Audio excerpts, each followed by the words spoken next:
अब Iran war में narrative और एस्केलेशन दोनों साथ साथ बढ़ रहे हैं। ट्रम्प का कहना है कि उनकी बात एक new and more reasonable Iranian regime के साथ चल रही है, लेकिन साथ ही उन्होंने साफ वार्निंग भी दी है, अगर ईरान ने स्ट्रेट ऑफ हॉर्मोज को जल्द रीओपन नहीं किया तो यूएस सिर्फ मिलिट्री टारगेट्स नहीं बल्कि power plants, oil wells, Kharg island और यहाँ तक कि वाटर डिसैलिनेशन प्लांट्स तक को डिस्ट्रॉय कर सकता है। अब यहाँ समझिए, ये सिर्फ मिलिट्री स्ट्राइक्स नहीं होंगे, ये सीधे ईरान की इकोनॉमी और सिविलियन इंफ्रास्ट्रक्चर पर प्रेशर बनाने की स्ट्रेटजी है। लेकिन दूसरी तरफ ईरान भी इक्वली एग्रेसिव स्टैंड ले रहा है।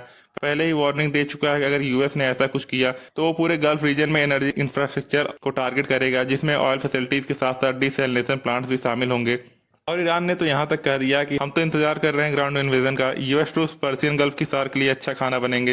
यानी सिंपल शब्दों में कहें तो ये कॉन्फ्लिक्ट सिर्फ कंट्रीज के बीच नहीं रहा, ये पूरे रीजन की लाइफलाइंस पर आ चुका है। इसी बीच एक बड़ा स्टेटमेंट आया है US White House secretary Karoline Leavitt का। उनका कहना है कि गल्फ कंट्रीज को यूएस ईरान वॉर में हुए यूएस के डैमेजेस को कॉस्ट शेयर करना पड़ सकता है। रिपोर्ट्स ये भी संकेत देती हैं कि सऊदी अरेबिया, यूएई, बहरीन और कुवैत जैसे गल्फ कंट्रीज क्वाइटली ट्रम्प पर प्रेशर बना रहे हैं कि ईरान पर एक्शन जारी रखा जाए, क्योंकि उनका मानना है अगर करंट रेजिम सर्वाइव करता है तो ये पहले से और ज्यादा स्ट्रांग होकर वापस आएगा। ग्राउंड रियलिटी ये है कि पूरा सिचुएशन अब कंट्रोल एस्केलेशन से निकलकर फुल स्केल रीजनल कॉन्फ्लिक्ट की तरफ बढ़ रहा है, और यही इस मूवमेंट का सबसे डेंजरस पार्ट है। थैंक यू जय हिंद।